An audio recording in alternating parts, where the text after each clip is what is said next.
Well, it's an honor to be with you. We're doing very well in the polls, as you've probably heard. They're getting very big numbers, Byron. They're getting much bigger than even anticipated. So I don't know what that means. That's a poll in itself, but the early voting seems to be even far bigger than we thought, or we had great expectations. People are not loving her, and why should she?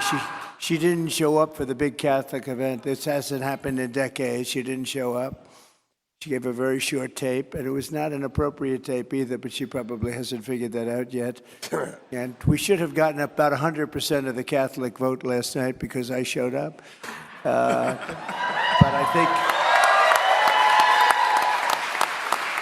I think we're doing very well, and we're going to find out very soon. And what I'd like to do is maybe before saying anything, I'll finalize it out, but maybe we can go through the folks and we can see what they have to say and how you've been doing. And I know one thing, everybody did better 4 and 5 and 6 years ago than they're doing now. That's one thing. That's one thing I know. So why don't we do that? And then we can maybe say a few words. You know, you have a great gentleman running for the Senate, and he's been a friend of mine for a long time, and he's a very talented guy. And I hear he's it's not easy, you know, to win these things. It's not easy, but he's doing a great job. He's taken, I hear he's taking a lead. We'll see what happens, but I hear he's taking a lead. So, Mike, we'll talk in a couple of minutes. How about we'll go through it pretty quick, Dale, and then I'm going over to make a little speech in front of 10,000 people. You think this is an easy life I have, right? I go from here, I say, am I finished? They say, no, sir, you have one more speech. Oh, good, where is it? What is it, 20 minutes, 30 minutes away? Is anybody going? It's about, like, we'll get you in 10,000 people. But, so Dale, go ahead, please. Thank you. Dale, take it away. You're looking good, Dale. Look at the arms on this guy.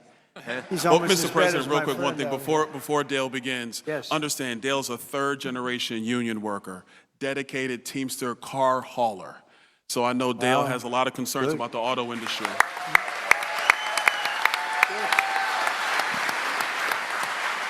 So Dale, please. A healthy-looking guy, too. Go right ahead. Yes, sir. I believe Donald Trump will protect the Michigan auto industry. He will end the Harris electric vehicle mandate that has crippled the Michigan auto industry. He has plans to put,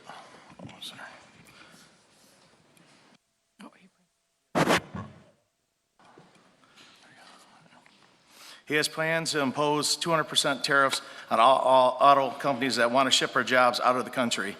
He will save our jobs. He will put American workers first.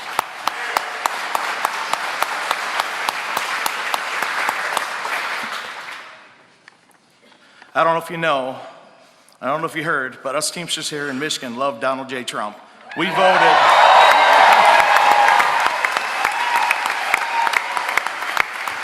Thank you. We voted, and the results are loud and clear. Michigan Teamsters voted 62% Trump, 35% Harris. Thank you, Dale. President Trump, the Teamsters I work with have a message for you. They are voting for you because they know you'll fight and save their jobs, fight and save America. Never back down, never surrender. Fight, fight, fight.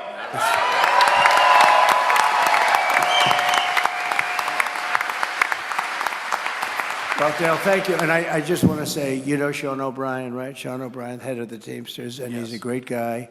And they took a vote nationally, and I won by similar numbers nationally. And that's an honor. I mean, that's really an honor. I think it's been many decades before they endorsed a Republican. I think they'll start very soon. But we had rank and file Teamsters all over the country by numbers similar to that. And I have some good news for you on the automobile business in Michigan. I'll wait till we finish up maybe and talk about it, because you're going to have a lot of competition in Mexico, and that competition is not going to happen anymore. But I want to thank you. I want to thank the Teamsters also. I see another guy over there with that shirt. I can't miss him, right? Thank you very much. I appreciate it. Hi. Oh, you do? Is he easy to work for or tough? You see my grandbaby too? Oh, wow. Wow. Well, that's good. That's good genes. I got my little girl there too. That's good genes, I can tell you. I look at him. You got the best. Thank you very much. Thanks, Dale. Appreciate it. Thank you. Mr. President, we also have with us your great friend, Howard Lutnick, CEO of Cantor Fitzgerald. true. Howard, based upon the last question, what are your thoughts about what we can do to reverse course in the auto industry, save it, bring those jobs back here in America? So, for those of you who remember, my firm is Cantor Fitzgerald, and we were located on the 101st to the 105th floors of the World Trade Center. So I lost my brother Gary, I lost my best friend, I lost 658 people that day. And so I understand what it means to have jihad, right? And there's a big difference between jihad and wonderful Muslim workers in Michigan. They are not the same thing. We need to crush jihad from this earth, and we need Donald J. Trump to do it.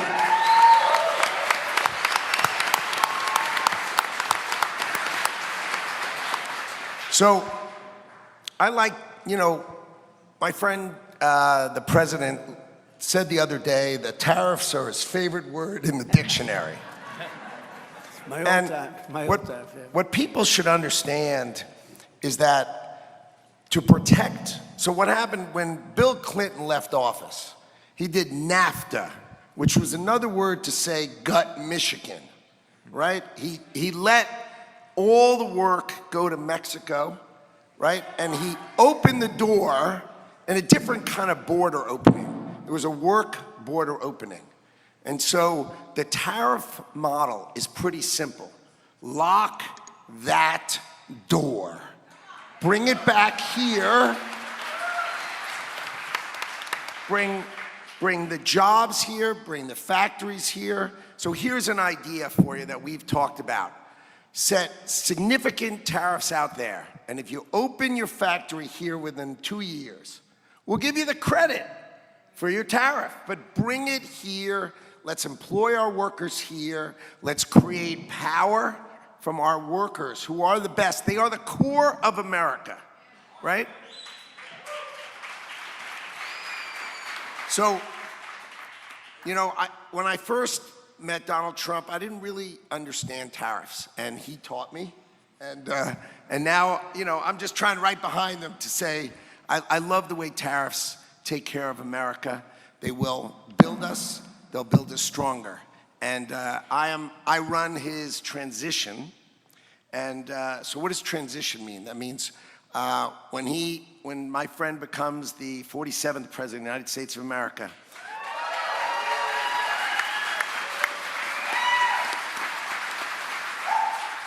I promise you, the greatest field of people ever to walk into a government is going to join him on January 20th. I have the best business leaders in the country, the best politicians who want to serve the crowd amongst the 80 million Republicans, that we can have the best of the best join him to create the most extraordinary government you have ever seen to protect you and to build the America that he wants to build. They will be loyal to him. They will have fidelity to him. They will follow his policies. And this will be the most extraordinary government you've ever seen. And I am the proudest person to serve Donald J. Trump and help him be the 47th President of the United States of America.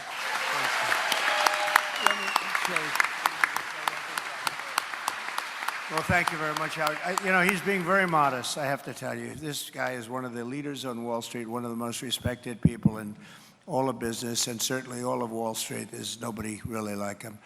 And he's being very modest. He lost on that horrible day.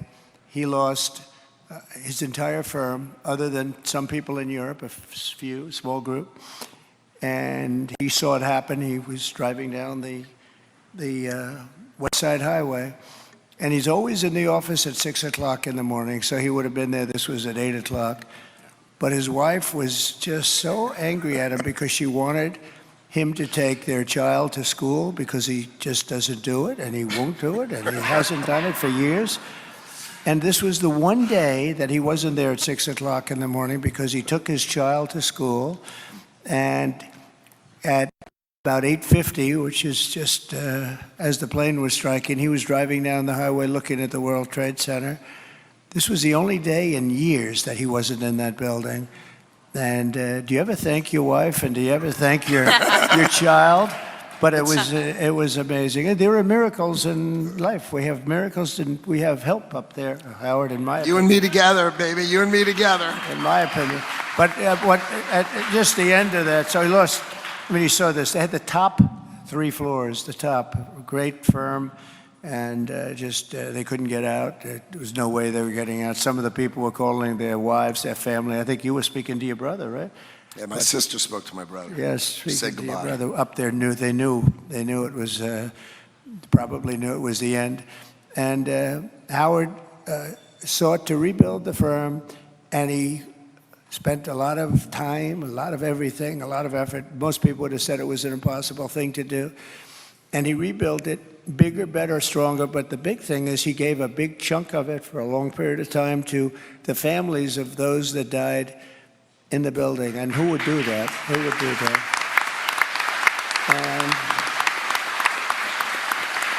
And so he rebuilt Cantor Fitzgerald into something bigger than it was, which was pretty hard to do. And there are a lot of people that love this guy. He's a special guy, a real talent, by the way, a real talent, a brilliant business talent. So he's in charge with a couple of other people we have that are great, work along with him. But he's in charge of that whole transition process, which is a very important process. I love these exploding mics, don't you? No, it's good for emphasis, you know. It explodes every time. Yeah, right. It explodes every time you're about to make an important point, so it's okay. It's not bad. I don't know. Normally I say, don't pay the guy that supplied the mics, you know, but we'll pay. And then they say, Trump doesn't want to pay, but, you know, it's one of those things. But I just want to thank you for doing a great job, Howard. You really have. And we'll get on, and perhaps we can ask Nancy, how are we doing? Good. Thank you Thank for you. having me. Good, thank you. My name is Nancy Jaffer. I'm a Lebanese-American Muslim entrepreneur. Good. I am a psychologist and a holistic wellness practitioner. Good. I own a wellness center in Dearborn, Michigan. It's called Evolution Empowerment. And I'm not really here to talk about the economy because with that regard, I have utter faith in you and you're golden to me. Okay. What I am here, you're welcome. What I am here to discuss is the health crisis. And it is exactly that. It's really a crisis in this country. We are the sickest population in the world, and we find it status quo that we spend more money on healthcare than any other country. Right. So we have a system that is looking to obtain lifelong consumers. We're not really looking for cure or healing, and that's very concerning to me. Before I became a holistic practitioner, I was a school psychologist, and I worked for the public schools for over a decade, and I was constantly frustrated with the incessant overdiagnosis and overmedicating and overlabeling of small children. I don't know another country that finds it appropriate to give a 5-year-old 3 different pharmaceutical drugs, including an antipsychotic.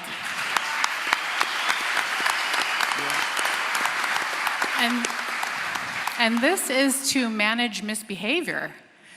They are not looking for root cause. We're not looking for toxicity. We're not looking for gut health issues or fluoride or food or diet and then getting into the food itself. I mean, we ingest poison. Countries all over the world would never accept their citizens to ingest what we take in every day and what our children take in every day. You must love Bobby Kennedy, right? I do. I think so. You sound like Bobby Kennedy to me. And the thing that I think is even more concerning is that we are inundated with these endocrine disrupting chemicals. And they have these long-term detrimental effects on the reproductive system of both men and women. Fertility rates are down, sperm is lower than it's ever been. It's terrifying to me, honestly. And my purpose is to constantly use every single opportunity to raise awareness about these topics. Right. And to hold our agencies accountable for the fact that we put them in place to protect us, not to harm us. So I also have a purpose to let people know that you don't need to take a narcotic every time you feel a little pain, right, or that you don't need to be on 3 different antidepressants or anti-anxiety medications to mask a mental health symptom. And certainly to let parents know that it is not okay for birth control to be the first line of defense when your daughter has acne. When your 14-year-old daughter has acne. I find our system archaic. I think it is toxic, and it's corrupt, frankly. And what hurts me the most is that people who are out here giving Americans an opportunity to think differently and try natural routes are the ones that are being relentlessly censored. I see miracles, honestly, at my center every day. People heal rapidly before my eyes with no side effects, but nobody is talking about that because the chokehold that Big Pharma has and big agriculture has on us is criminal, and it needs to stop. Nancy, thank you. Thank you so much, Nancy. So when I heard about Robert Kennedy and Make America Healthy Again, I felt a glimmer of hope that I haven't felt in a very long time. I have to say I am genuinely terrified for humanity in general. The world needs healing, and I can only hope that you and your campaign are the catalyst for that, because I know for sure the other team is not. That's right. And I think you should actually set up a meeting with Bobby Kennedy and the whole group, and because I see you're into it. You have the same fervor that he has, and so I think it would be maybe Thank you. very I would interesting love that. for all of you. Okay, thank you very much. Thank you. Thank you.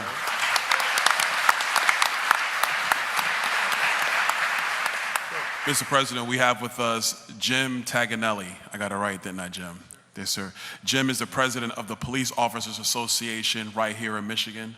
He's been in law enforcement here for decades. Jim, tell us about your concerns about public safety, not just here in Michigan, and tell us also about what it really means to have support for police officers, and when that support is not here, how it demoralizes the police force. Thank you, Congressman. Pleasure to be with you, Thank sir. you, Jim. As you know, we've been endorsing you every time, and we'll right. continue to, and we'll never be out of your You corner. have. Thank you. We represent about 13,000 police officers in Michigan. It's about 3/4 of the group. And I don't know anybody here that would want to live or invest or work in a town where they're not safe. So no matter what you do, money-wise, no matter what you do with everything else in your life, if you don't feel safe, you're not going to want to go to the restaurant, you're not going to want to pump gas in your own car. In our job, the open borders has been an issue with us. We've talked about this a little before, but what's happened is the honor and luster that came with the badge, the people that wore the badge. I'll go back to the Old West. The badge meant something. When people saw it, it meant something. And it did even when I was on the job, still pushing a car around. And that luster has tarnished. And to get the shine back is a lot harder than it is to lose it. Here in Michigan, we have 700 fewer police officers than we had in 2020. And that's a significant number when you look at it. It means everybody's working more hours, mandated overtime and such. But the worst part of that is our academies that once had a waiting list are now empty or half full at best. And our best recruits, I was with some high school students the other day, the best recruits we have for police, it's a different kind of a job. It's a culture, I call it. It's not for everyone. Everyone here shouldn't want to be a police officer. Everybody, we don't want you all to be police officers, to be honest with you. But the truth is, when we go to high schools, just like the military, the kids that we need are not 28 years old. They're 16, 17 years old. And our best recruiters over the years were their senior officers, their dad, their uncle, their grandpa, who are now telling them, you're out of your mind, don't do it. We have no retirement health care, so if they retire at 55, they're on their own till 65 when Medicare kicks in. They have no pensions anymore. They get a 401k, but I don't know how long you're going to live. That's not a real way to retire at 55. And it's really not wages that's killing our recruiting. It's the pensions, it's the health care, but it's that desire to become one, that desire to become a police officer. The open border, what it really did was take the old stop police thing that we used to be able to get away with and just vaporized it. Nobody stops at the border. They don't stop on Gratiot Avenue. They won't stop out here on Adams Road either. And so what's occurred this year in 90 days, we had 3 police officers shot to death on the job, separate incidents. Not one of them had their gun out of their holster. These weren't barricaded gunmen, wasn't a bank robbery. These were ambushes. That's in Michigan, 3 in 90 days. And they never fired a shot, never got their guns out. So I like to borrow an old line, maybe J.D. Vance would like it, but it's an old Marine. Chesty Puller once said, "We've located the enemy, they have us surrounded." That's how I feel right now. They got us surrounded. But when we see you at a funeral, when we see you writing letters, when we see you hugging babies of fallen officers, I just want you to know that we feel like our arms are around those people. And I can't begin to tell you how much that means to us. The things that you do, we've got right now 16 officers indicted for felonies in Michigan that I think if given enough money and time, you'd find that they were all innocent, or most of them. We do hire human beings, so I can't explain everything. But when you have that happen and you see the bad guys just ignore you, and Anthony here will talk more about how it affects the people on the road, but we can't hire anybody, and it's not about money. People want to give money. I know you understand that you argue with these people, so you just throw money at it. It's stupid.